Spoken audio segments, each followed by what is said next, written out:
Looking for a pickup truck to get just about anything done? Look no further. The Chevy Silverado EV isn't just the most powerful Silverado ever, with next-level towing capability and technology. It also offers game-changing versatility with the available multi-flex midgate and tailgate, which means Silverado EV helps you carry large, bulky, and oddly shaped items up to nearly 11 feet in length. Chevrolet. Together, let's drive. Visit Chevrolet.com to learn more. This episode is brought to you by Amazon. The holidays are here, and you know what that means? It's time to get your friends and family the gifts they deserve. Take the stress out of shopping with Amazon's great deals and low prices on a huge range of items from toys to tech and much more. Whoever you're gifting for, Amazon has great prices on everything you need this holiday season. Shop Amazon for all your gifting needs.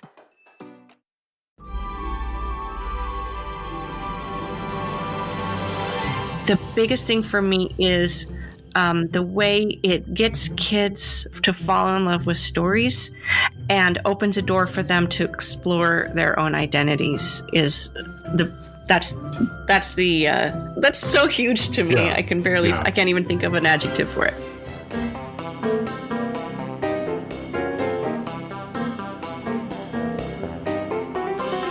Hey everyone, I'm Bianca Schultz from the Children's Book Review, and this is the Growing Readers Podcast. Today we're joined by three very special guests, Shannon Hale, Dean Hale, and LeUyen Pham, the creative minds behind the beloved Princess in Black series. We'll be diving into the world of a very special princess, one who's not afraid to trade her pink gowns for a black mask when duty calls. Shannon and Dean Hale, the award-winning husband and wife writing team, have crafted a series that challenges princess stereotypes and captivates young readers. And bringing their words to vibrant life is the talented illustrator LeUyen Pham, whose artwork has become inseparable from the world of Princess Magnolia. As we celebrate the series' 10th anniversary and over 5.8 million copies in print globally, we'll explore the origins of Princess Magnolia's dual identity, the collaborative process behind the books, and the impact these stories have had on young readers around the globe. We'll discuss how this action-packed, humor-filled adventure series came to be and how it's inspiring children to embrace all aspects of their personalities. So, whether you're a longtime fan of the series or just discovering the secret world of the Princess in Black, stay tuned for an inspiring conversation about princesses, monsters, and the power of imagination with Shannon Hale, Dean Hale, and LeUyen Pham. Before we get started, here's the summary for the series.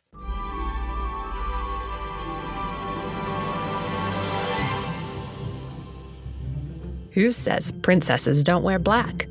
When trouble raises its blue monster head, Princess Magnolia ditches her flouncy dresses and becomes the Princess in Black. Princess Magnolia is having hot chocolate and scones with Duchess Wigtower when, bring, the monster alarm. A big blue monster is threatening the goats. Stopping monsters is no job for dainty Princess Magnolia. But luckily, Princess Magnolia has a secret. She's also the Princess in Black, and stopping monsters is the perfect job for her. Can the princess sneak away, transform into her alter ego, and defeat the monster before the nosy Duchess discovers her secret? From award-winning writing team of Shannon Hale and Dean Hale and illustrator LeUyen Pham, you'll discover a humorous and action-packed chapter book series for young readers who like their princesses not only prim and perfect, but also dressed in black. Well, hello, everyone. This is going to be such a fun chat. It's almost like we have a party, or I'll put my American accent on, a party going on today. So we are welcoming LeUyen Pham back for the second time, Shannon Hale for a third time, and Dean Hale for the first time. So, Hey! 1, 2, 3. Yes. So just so everybody, gets the jive of who's talking, LeUyen, why don't you just say hey and where you're calling in from today? Hi, everybody. I am calling in from Los Angeles, and it's nice and sunny today and not too hot. Woohoo!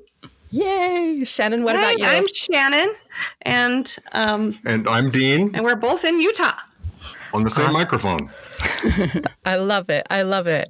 Well, I am beyond excited to talk to you all today about the Princess in Black series because if you can believe it, you're celebrating 10 years of the Princess in Black. I mean, woo, 10 years. Yeah. Unbelievable.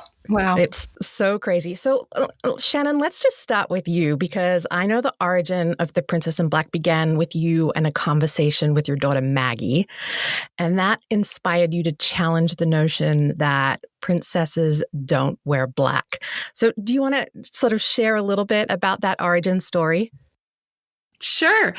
Well, even before that, when Maggie was 3 years old, one day she said to me, Mama, do you want to see me turn into a princess? And I was like, sure. And I don't know, I thought maybe spin around or something. And instead she clenched her fists and she started to shake and she then screamed like she was going through a metamorphosis. And it made me realize that her concept of a princess wasn't like someone who was royalty or daughter of a monarch or something. It was that a princess is a girl in her full power. And so when a year later, when she was 4, when she said she was wearing this butterfly skirt, and she pointed to the different colors on it, and she said, Mama, pink is a girl color and purple is a girl color, but not black. And I was thinking, I don't know where she gets this. She's 4. Where does she even go that she's getting this information that only some people can wear certain colors? And I said, of course, girls can wear black. And she said, but Mama, princesses don't wear black. And I realized that her little 4-year-old mind had observed in media depictions of princesses, something that I never had, that she'd never seen a princess in black. And given that her concept of a princess is a girl in her full power, anything that she limits a princess doing was limiting what she as a girl could do. So I really did want to reclaim it and immediately started brainstorming with Dean ideas of how we could have a princess in black. I just love that origin story. I'm a girl mom and a boy mom too. And so I just, I can just see how this all played out. And I want to know, Dean, when Shannon came to you with the idea, as a dad of both a girl and a boy, right? You have a girl and a boy. So what was your intake when Shannon came to you with all this information for a new story? Well, the first thing that I thought of, when she said the Princess in Black, and I don't know if it's because I'm, a longtime nerd, or I immediately thought superhero, that she would be, like this was a costume and that she would fight evil or, what turns out to be, misunderstood monsters. But, so my brain immediately went to superheroes and monsters, which are two things that I love very much. All right. Well, LeUyen, now let's find out about you. So I couldn't imagine these stories without your artwork. So tell me when and how the invitation to illustrate this Princess in Black series was presented to you. So I love this story because I've realized that the story has never applied to any other writer I have ever worked with. Like Shannon's the one and only. But I'd gotten a call from my agent, and she had told me that she had a script that she was wanting to send to me, and that it was a series. And I had been really hesitant to do series because I wasn't into doing the same books. And I had been getting a lot of sort of like cute stories that were coming. And she said, "Well, it's a princess story." And I thought, oh, it's going to be like they're going to want me to do some kind of Disney like whatever. And I immediately didn't want to do it. And I said, "Well, who wrote the story?" And she said, "Well, it's written by Shannon Hale." And I'm like, yes.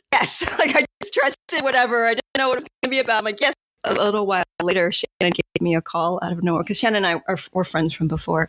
And she's like, I'm so excited that you're going to be doing this book. And I'm like, yeah, what is it? Like, I just had no idea what it was going to be about. And I was thrilled when she told me what the concept was and that she and Dean had worked out this whole, lovely idea that stereotypes can be turned, that a princess could be anything. And that was when I thought, okay, I want to join that team because I was that kid. I was that girl that I wanted to be Indiana Jones, I wanted to be Luke Skywalker. I didn't want to be the girl in the pink dresses. I wanted to be the one holding the sword.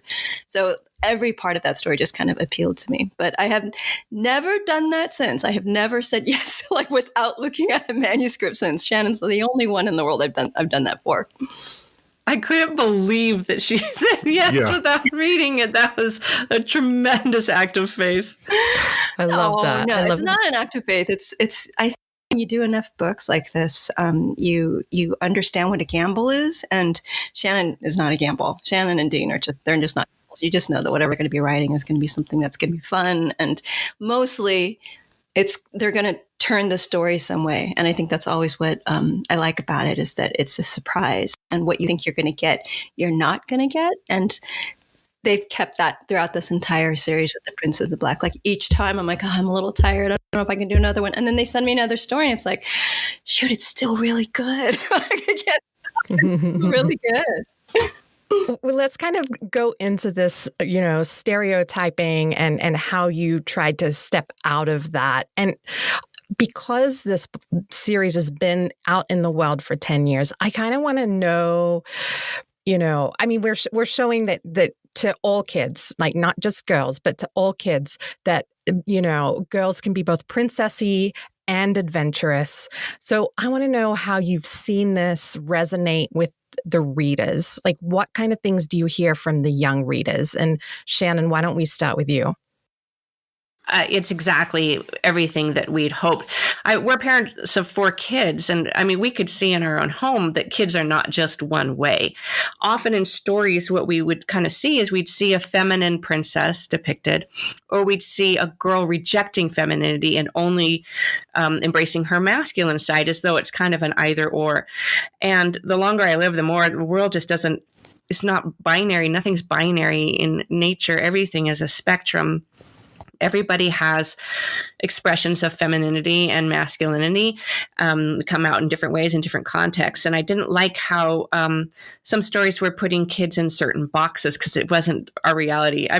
Our kids would have foam swords while wearing princess dresses, doing battle at the same time. And it never crossed their mind that there was anything weird about that. So we put it out there, and parents have just responded like, yes, of course. Yes, that's exactly how kids are, and loving it. And so many boys embracing it too, because of course there's always that fear when a book is about a girl, especially a princess, that it won't appeal to boys. We knew it would. No book is going to appeal to every single person, but there was nothing inherently about these stories that were going to be like, turn off all boys. And sure enough, we see boys dressed up as the Goat Avenger. We see boys dressed up as a character that doesn't exist yet, called the Prince in Black, who is, or sometimes the Man in Black or the Boy in Black. They'll do different, and they'll be her friend and ally. And I love that. I think there's some fear in adults that like reading about characters that are different than kids is going to make them turn into people who they're not. But instead, what it does is reading about characters different than you creates empathy for people who are not you and makes you want to be their friend and ally. And so we see boys everywhere being like, yes, I want to be the friend of the Princess in Black. Yeah. LeUyen, do you have any sort of fun memories of events and just responses from kids that you've received?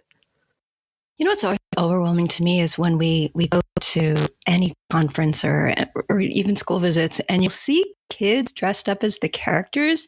I think one of the best characters I'd seen was, do you remember? I don't know, Dean, if you were with us, but we were at one place and there was a goat boy. And he was spectacular. He was tiny. He was dressed exactly in outfit. And I just remember him holding the staff. I remember he was just this tiny little kid. I think he was Asian. And he had like the perfect costume on. And he came up and held the staff to me. And there's something almost, for me, because I'm the visual component in all of this, to see these kids identifying with who the character is inside with the story, and then manifesting it through the costumes that they choose to wear to show, this is who I am. Look, you can see on the outside as well as the inside, everything is matching. That's so crazy to be part of that visual interpretation of this particular world. And I'm always a little overwhelmed. It's a little bit like going to Disneyland, and seeing these kids dressed up as my characters. And I don't think as an illustrator, you ever get over that. And you never, or you shouldn't take for granted ever that someone sat and made this thing looking just like what I had in my head. And now that it's 10 years old, I think what's great about this is that when we go to visit schools and you say the words Princess in Black, I don't even think kids think of a princess in black anymore. They just feel the character. And that's an accomplishment. I think that's the difference between year 1 and year 10 is that you don't have to explain anything anymore, that you don't have to explain the concept. Kids know who the character is. And to have that be part of like culture in general and school culture, that's a pretty phenomenal thing. And it's something I feel like I'm going to be very, very proud of for such a long time. It's just, you rarely get to make an opportunity to have that kind of impact on kids. So cool. Yeah. Dean, do you have anything to add?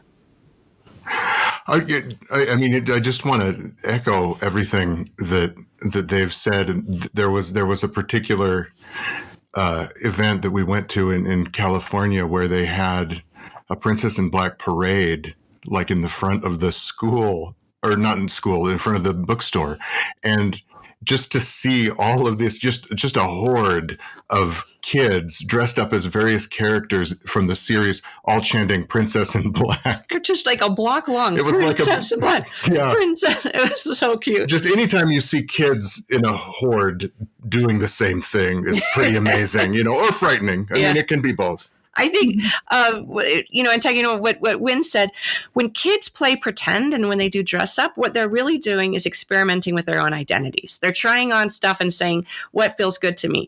And if the adults in their lives validate them, however they're choosing to express themselves, it's saying you are free to figure out who you really are.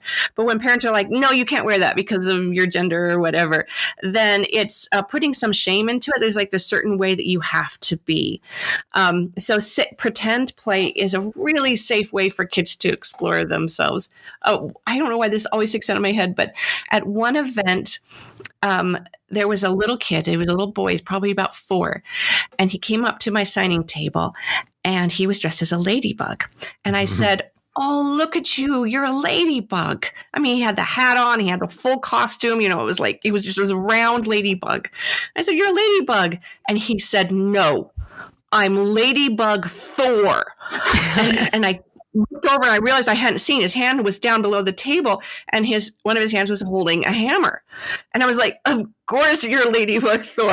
That was so awesome. I mean, I'm so sorry that I got that wrong at first. And he knew who he was, which was Ladybug Thor, which was a thing. I love kids at that age, just embracing themselves. And then as they get a little older, they get a little more sheepish about expressing themselves. Am I going to be judged by wearing this or that? In our kids, partly I think because of Princess in Black, we've always just really encouraged them to dress and express themselves how they want. And there are times where I'm like gulp because like I had an 8th grader who went to picture day in her middle school dressed as a clown. And she is in full clown face in her yearbook. And I would have been mortified in 8th grade and been so afraid of being teased. But she felt confident enough to do that because that's how she was feeling that day. I love that. Yes. And what an amazing memory to look back at too, when you're an adult and you're looking back and remembering that time that you dressed up, and you showed up as who you were that day. I mean, that's such a special memory to have. All right. Well, I want to know a little bit more about the writing of The Princess in Black right now in terms of this is the kind of book that bridges between a beginner reader and a chapter book. And so, like, when did you decide that you wanted to specifically write for readers, maybe between kindergarten and 3rd grade? Because this could have been a traditional picture book series too, but you chose to make it, this kind of like bridge that bridges the gap. So, I mean, tell me about that choice. That was hard fought for. Yeah, that was not easy to pull off, actually. It could have been a middle grade series is probably what we might have done, and made middle grade novels. But we had 4 kids that were, across an age spectrum. And there's so often that I was wanting to read books to all 4 kids at the same time. And there were very few books that could reach, that had a full color illustrations to every page and an obvious hook that could reach the younger kids at the same time as chapters and a crunchier story for the older kids. And my best series that I found for that was the Mercy Watson series by Kate DiCamillo and Chris Van Dusen, which we adored, but there was very little out there. And also, it's just, we saw with our own kids, it's a big leap from early readers to Magic Treehouse and those 15,000 word chapter books. And I couldn't believe there wasn't more. So we designed it really to be in that bridge area. And there's not really a name for it. And we had a lot of publishers reject us because they said there was no market for those kinds of books. Yeah, they wanted us to go older or younger, one of the, early, complicated or less. Yeah, and we were stubborn. We were like, no, I swear, kids need books in this area. And now that has really bloomed, and you can find whole areas in bookstores and libraries just for these kinds of books. It used to be chapter books were frequently a lot longer, and just spot illustrations that were black and white. So Wynn's illustrations, full color, every single spread. It's a tremendous amount of work for her. Watercolor paintings, 80 watercolor paintings per book. It's a huge work, but man, it just pulls kids in. Yeah, when you said that maybe to start with, the publishers were not really into this format, it makes my brain want to explode, because this is the sweet spot where if kids find books that they love to read, you can really hook them as lifelong readers. And so that's why I love this series so much. And the fact that, Candlewick went all in, and there's so many books, because when they finish one, you want to have the next one right there to hand them, to keep them going. And so, I'm just so grateful that Candlewick said yes to this series, and that yes. And I want to clarify, Candlewick was not one of the ones saying that we need to make it shorter or longer. They absolutely got it from the beginning, which is why we went with them. But yeah, that was the other reason too, Bianca, because I talked to a lot of reading specialists, and they all said 3rd grade. You have to get kids hooked on reading before 3rd grade, or at that age, they turn on the part of the brain that says, I'm not a reader. Obviously, there's ways to still reclaim them later on, but that was pre-3rd grade was ideal. So that was the other reason we were we want to prove to kids that reading is so much fun. And now, of course, they love being read to, and picture books are wonderful, but books that they can read on their own, that they feel. And also, I was hearing from a lot of 1st grade teachers that by 1st grade, kids are I have to read chapter books, I have to read chapter books, because they want to feel like they're getting grown, but they're not ready yet to read the more complicated stories. So I don't know if people know these books are only 2,500 words. They're 90 pages with, about 9 chapters, but they're only 2,500 words. So they've got big font, and then they turning pages pretty fast, and but it it's not really reader words. There's some big crunchier words in there too. And they get through it. They feel like I am a reader. So before they get to that age where they've decided they're not, they know that they are. That is really the joy in it for us. And we've started to see, because it's been 10 years, people will come who got hooked when they were in 3rd grade or 2nd grade, and now they're teenagers. Yeah, these gorgeous tall humans. Yeah, and they're like, this is what hooked me on reading, which is just the best possible thing to hear. That is incredible. LeUyen, so when Shannon talked about how many individual pieces of art you have to create to put in these books, how does that work? How do you decide, does this go to an art director first, and they put in the little gaps, and they're fill in with a picture here, or do you decide what's going to be a great art? How does this work for this kind of book? When the first book came through, they're shaking their heads, but I was pretty certain that Shannon and Dean had an idea of what they wanted in the books, because it made sense. There seemed to be sort of natural breaks in the story where it was written very similar to the way picture books are written. They're designed with a beat in the writing so that an illustration can pop in there. So I just assumed that they had sort of had the intention that they're going to be spot illustrations throughout. The art director gave me just the script plain and said that they were hoping to turn it into 100 pages. And so I was able to just go through and break down where the images needed to be. For the most part, 95% of the time, it's spot on. It's just designed so that an illustration can sort of go there. And again, I don't know whether that was intentional, the way you guys just wrote it, or that's just your natural vibe, because they do graphic novels as well. And so they have a very good understanding of visuals of how illustrations are supposed to work. But for the most part, I'm just allowed to have fun with it and to attack it. And oftentimes there'll be a moment in the script where it won't actually quite fit, and I'll be able to stick in sort of a double page spread that can sort of push the story forward a little bit more. I think what's really cool about this format is that because it's a chapter book series, it is geared towards readers in a certain way, but because it's given so many illustrations, it's a very rare case where an illustrator gets to help develop the look of the world from really, really early on. And there was something a little bit, not with the first book so much, and not even so much with the second book, but I feel like by the third book on, sometimes Shannon and Dean would be responding to some of the illustrations that I was doing, and they would go a little further with it. And it went from being a story from one source to sort of both of us, just all of us just kind of popping in with ideas of how to push the story forward a little bit more. And I think that is very much a rare thing where an illustrator gets as much input as that to be able to really develop the way the world is supposed to look and the way the characters are. I think a lot of this too comes with conversations that I have with the two of them, because they're my friends outside of doing the books. And I remember Dean saying once, like, I'm picturing like a Marvel universe of princesses. I thought, okay, that's where they want to go. And so these conversations naturally feed into how you want the look of the books to go. And I think after having done 10 books, I think we all so understand the world. Like, I understand the world that they wanted to build because they've talked with me about where they're hoping the series will go.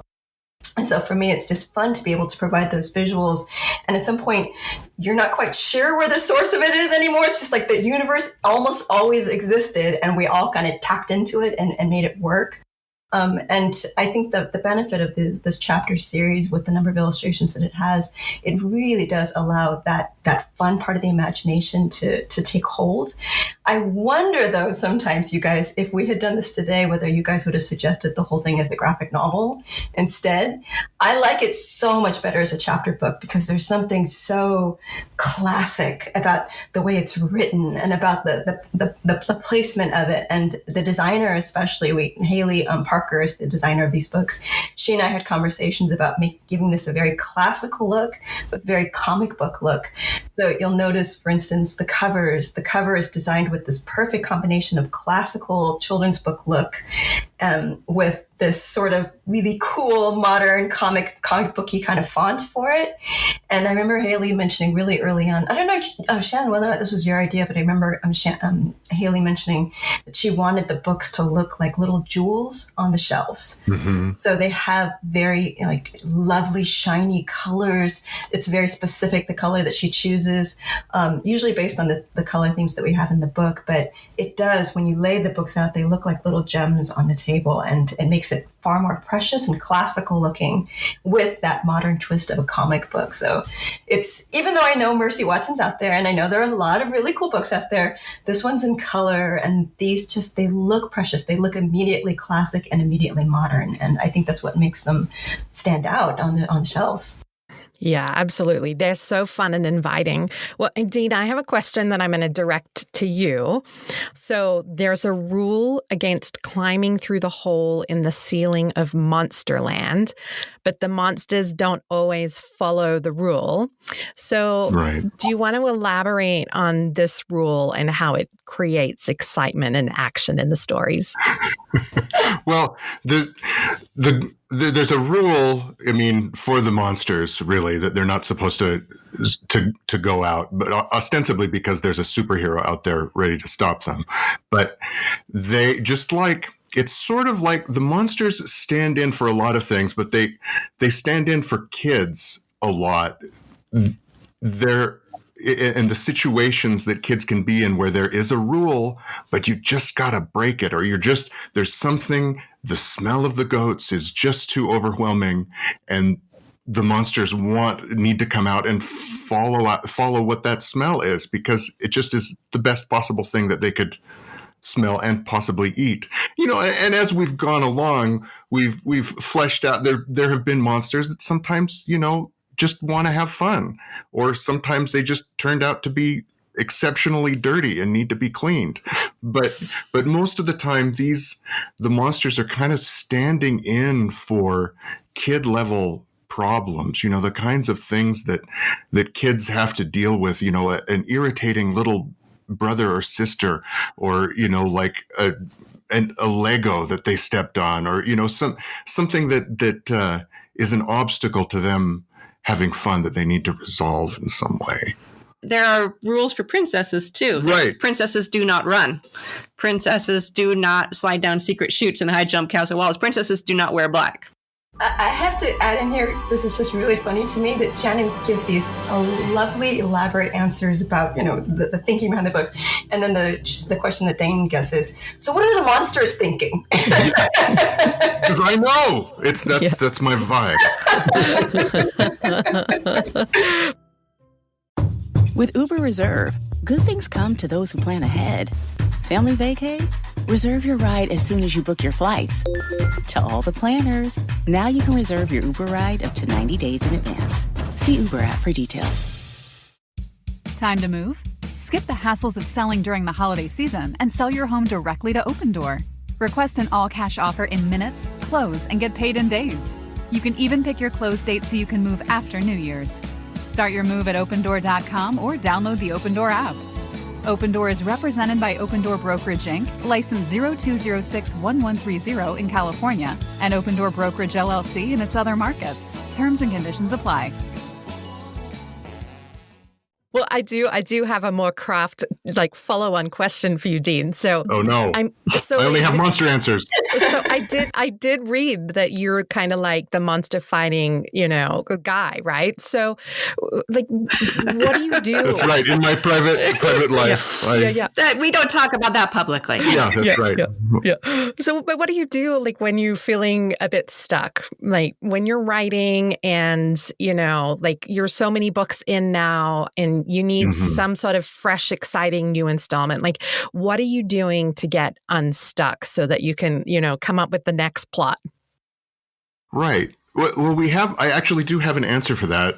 A couple of things are guiding principles when we're writing these stories, or when we come up with a question, or, we're uncertain, we ask ourselves, what's more fun and what's unexpected?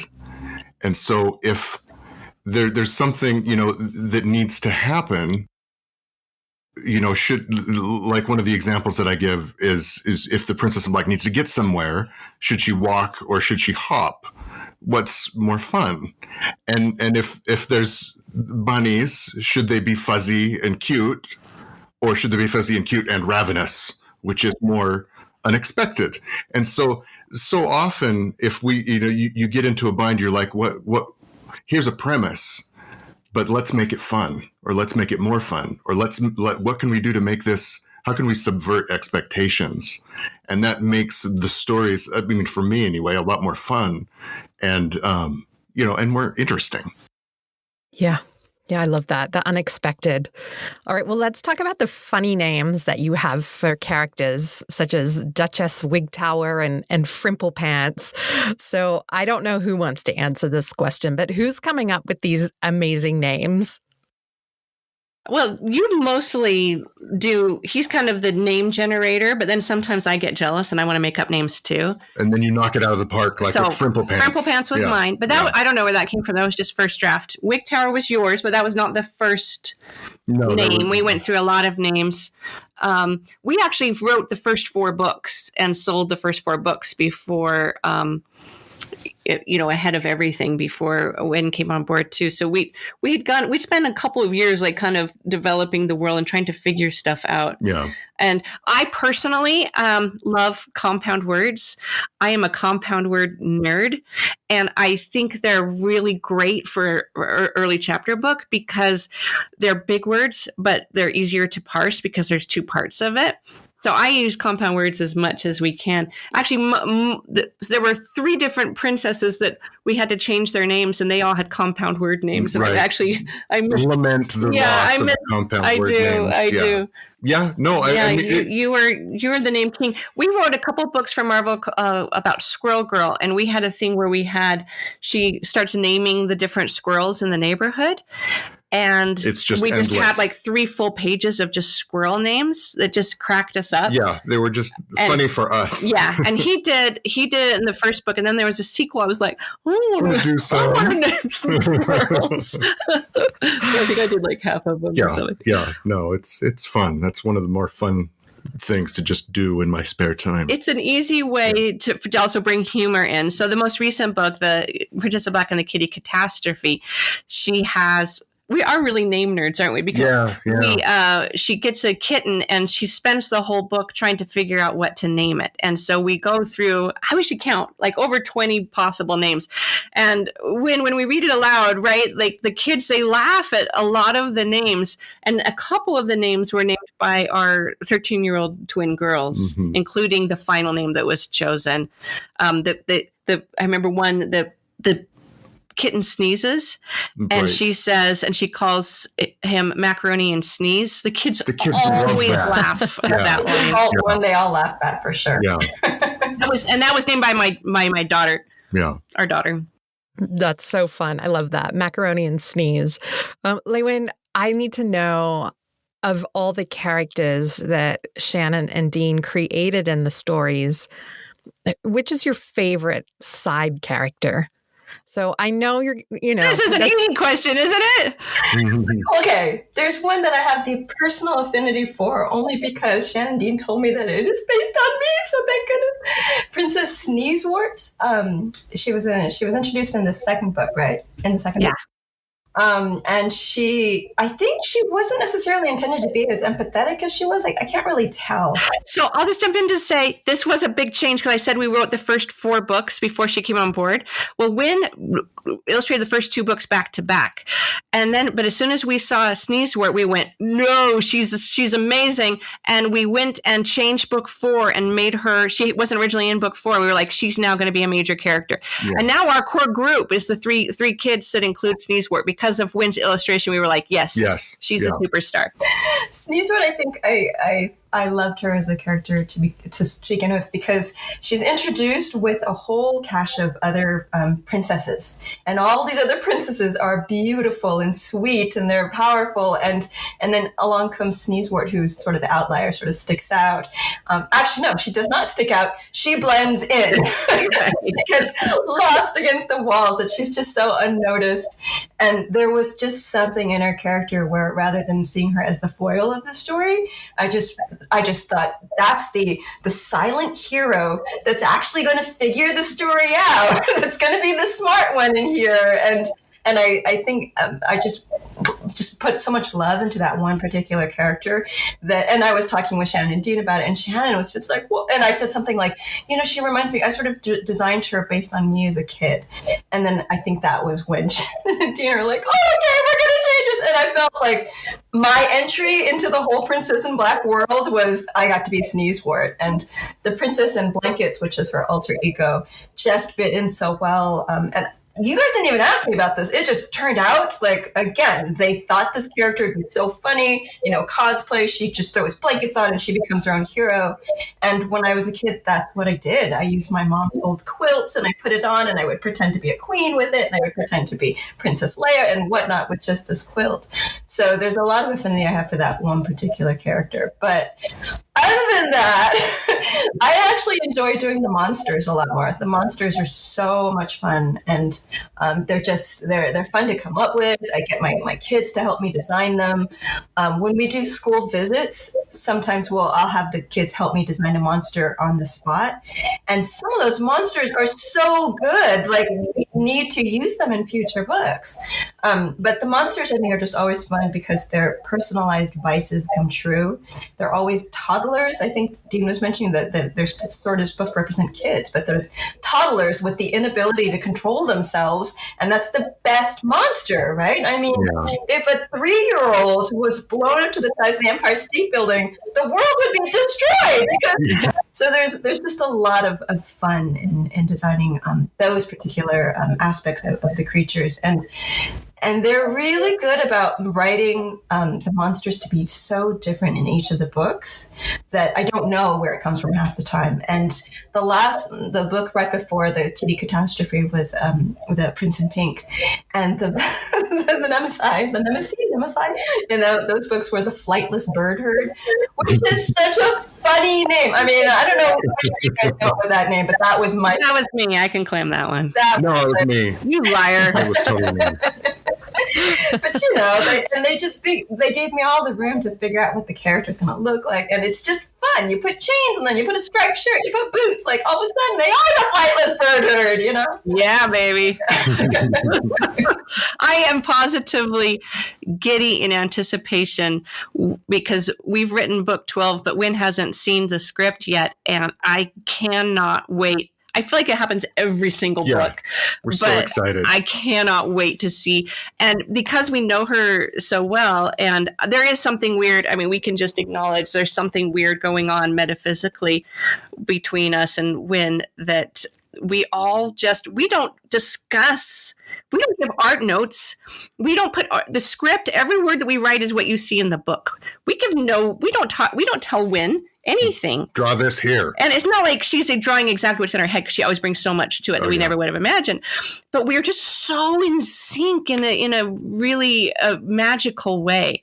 And never, ever, ever do we have a moment of doubt with Wynn. No. She teases us. She's like, you guys do. We make it harder and harder every time. It's true that I'm sure from your end, it looks like we're purposely like, what's the most difficult thing in the world to draw? Here you go.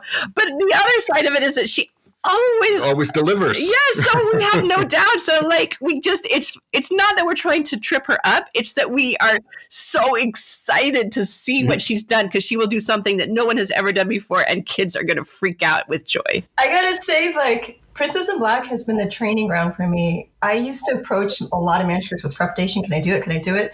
Because I can do Princess in Black. I'm like, you can do anything. So yeah, it's good. It's good training ground, Princess in Black, for sure. That's so awesome. Well, because we talked a little bit about this being, a bridging series to really, connect those beginner readers to those chapter book readers. I'm so curious about what you've heard from educators and, kids reading these in the classrooms. Like, is there any feedback specifically from teachers that, just felt really special to you? Oh, so much. I mean, we've just heard so much over the last 10 years. But a big thing has just been from literacy specialists, especially saying how valuable they are in getting kids hooked on reading. We hear from people who, upper elementary kids read it, who maybe they're English as a second language, maybe they have reading difficulty, and the books don't talk down to them. So we design these very specifically to not be age specific. We're not doing you lost your first tooth story, kind of a thing.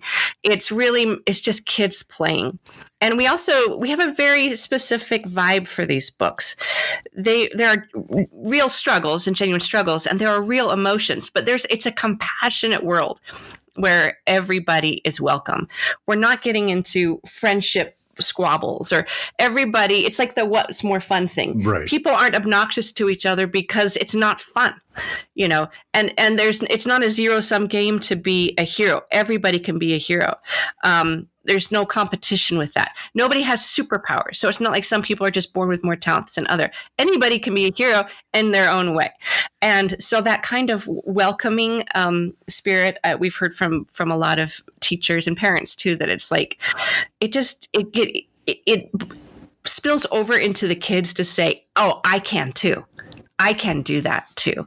And that's the most thing that we could ever hope. I have to admit, I don't ever listen to what the teachers say. I listen to what the kids say. And the kids are just, I rate the success of books based on how much kids don't want me to sign their book. If they're crying like, why is she messing up my book? Then you did a good job with that book because it means something special to them. I can't tell you the number of times, like, you guys have been in signings where the parent will be like, draw them, and the kid will be like, give me my book back. I don't want you damaging my book. My parents, they're reading it because they were reading it in line, and they're like, they don't want to give it up, and you're like, oh, this is the best. Yeah. I think that's evidence of a book being more than just a book, being more than the sum of its parts, being more than just something you need to read to reach this level of literacy. But like, it's actually something that they're choosing to enter into a special world with. And that, to me, is the power of a book. Like, you open a book and you fall into a space.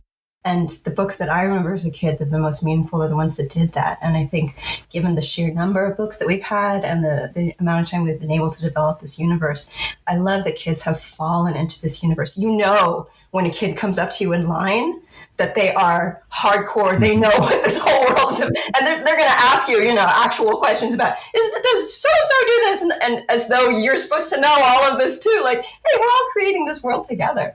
But that for me speaks more volumes than, and I know it's so important that we're supposed to be promoting literacy, but just the fact that these kids love this world in such a way, and the writing is done in such a way that it's almost not writing. It's like, if you're talking about giving sugar with medicine, like, this is pure sugar. Like, the way they're able to construct the words, the kids don't realize that they're learning difficult vocabulary.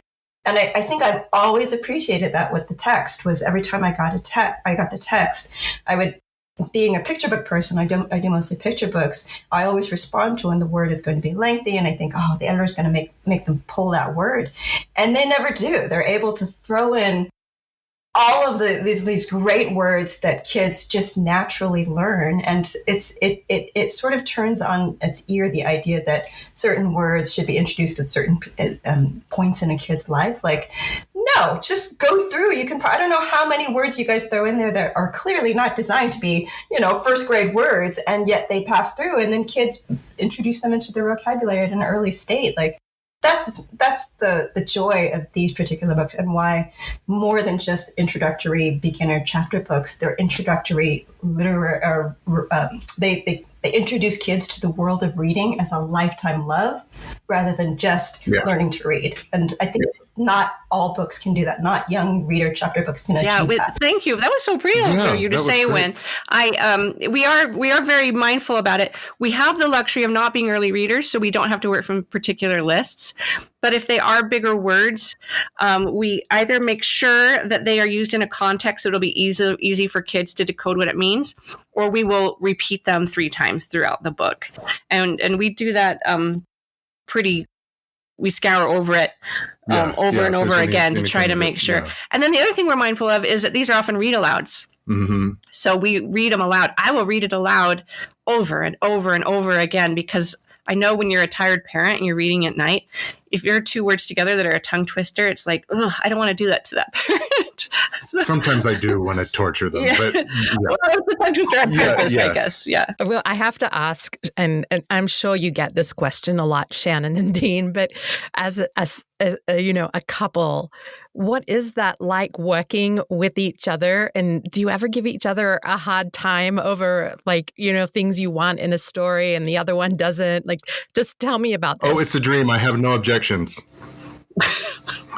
It is, though. It's great. Once you decide, once you know who is in charge, which is not me, then we know that then everything goes smoothly. I don't know. Does it go smoothly? Oh, no. Shannon? Maybe it doesn't go smoothly, and I've been deceiving myself this whole time. We've written quite a bit together. We've done 2 graphic novels, and we've done several novels, and novels are much harder work to do together.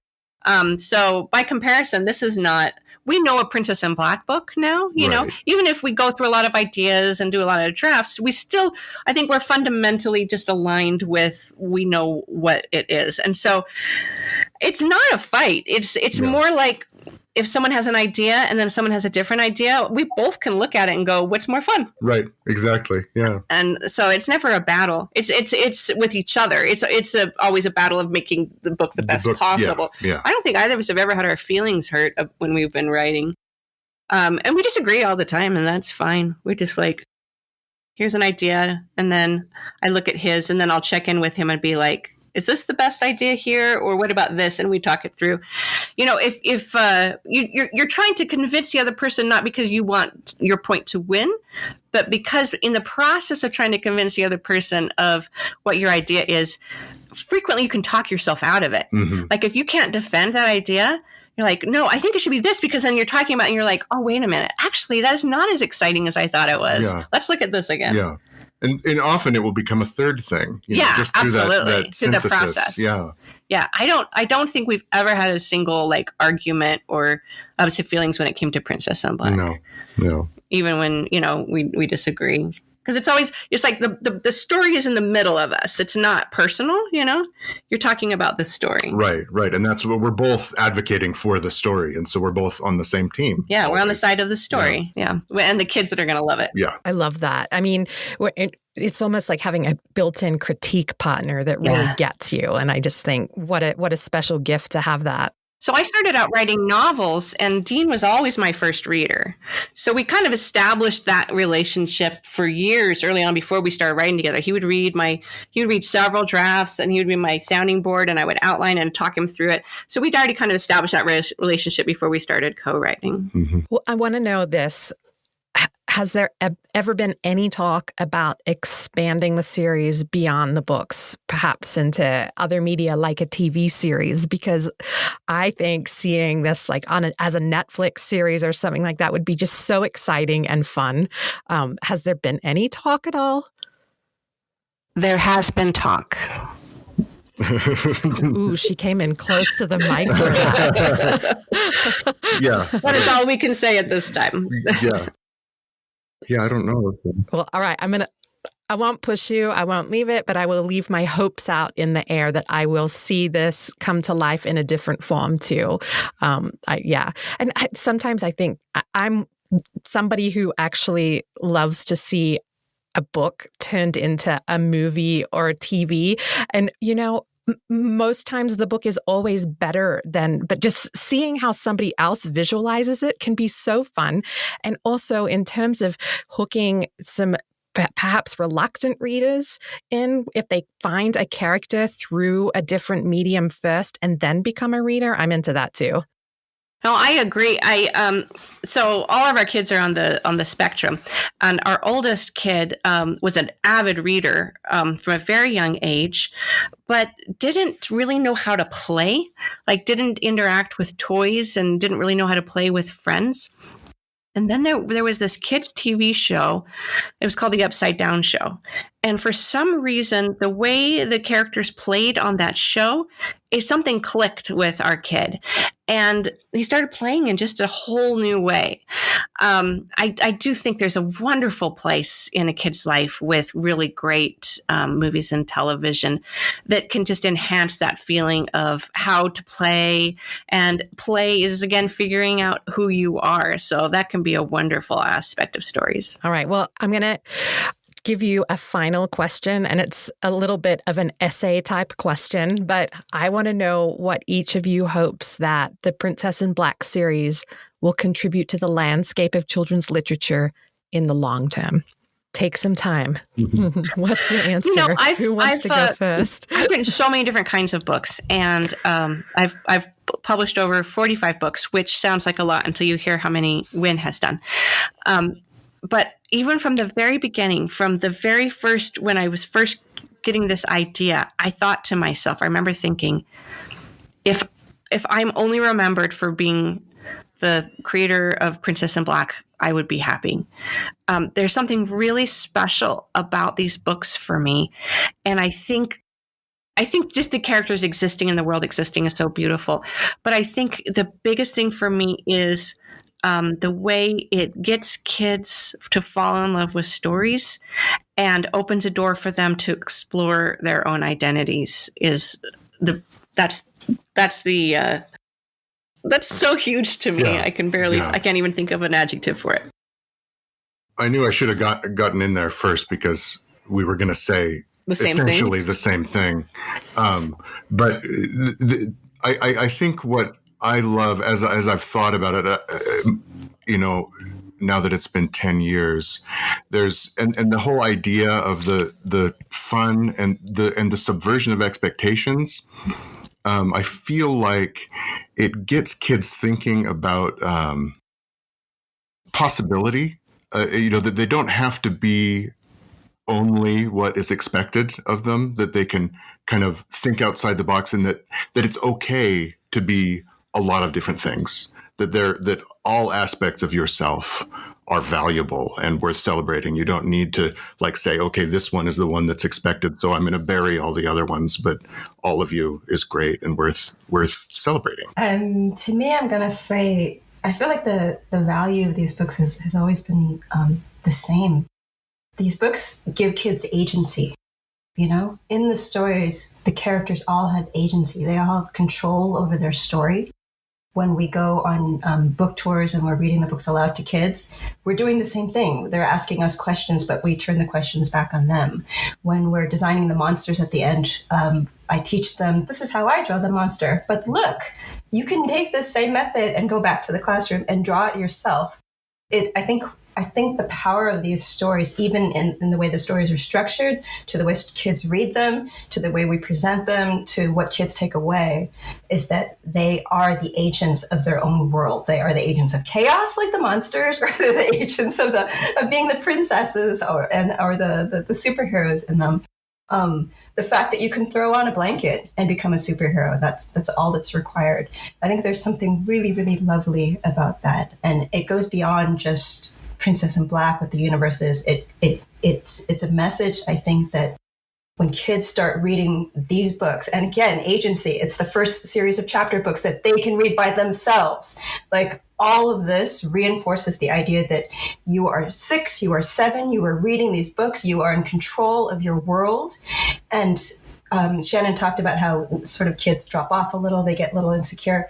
My hope is that these books, that message keeps getting reinforced in them so that when they are 9, when they are 10, when they are facing their peers, when they are worried about coming off in a certain way, that they find some strength in having read these books early on to push them through those difficult moments in their life. So this is like a Lego brick that's permanent. It's the base of the building.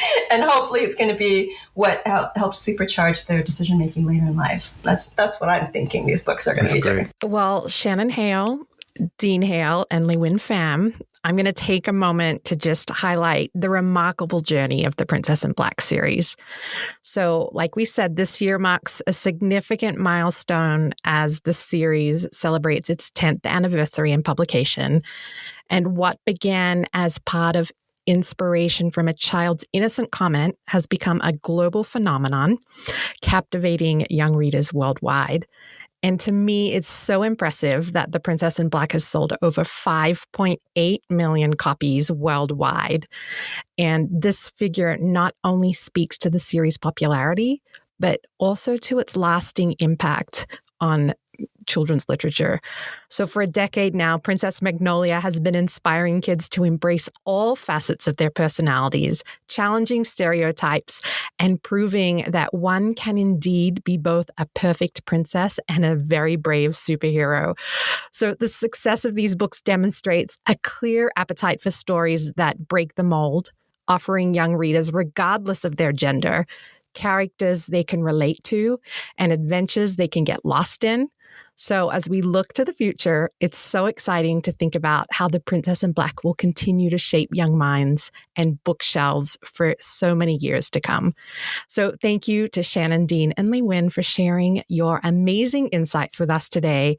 And congratulations on this super cool, remarkable 10-year milestone. And here's to many more years of Princess Magnolia's secret adventures. Thank you so much. Thank and you. To quote the Prince in Pink, flourish! Thanks, Bianca. Thank you so much for joining us on this quest for growing readers.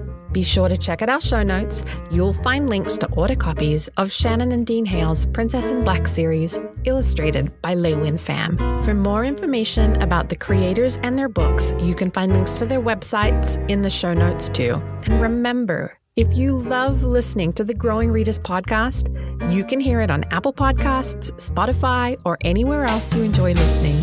Be sure to follow the show on your favorite podcast platform to get new episodes as soon as they launch. If you're enjoying our book chats, please leave us a review. And while you're at it, tell a friend to come and have a listen. The Growing Readers podcast is a production of the Children's Book Review. To find more books, just like the Princess in Black series by Shannon and Dean Hale, illustrated by LeUyen Pham, I hope you'll visit us at thechildrensbookreview.com.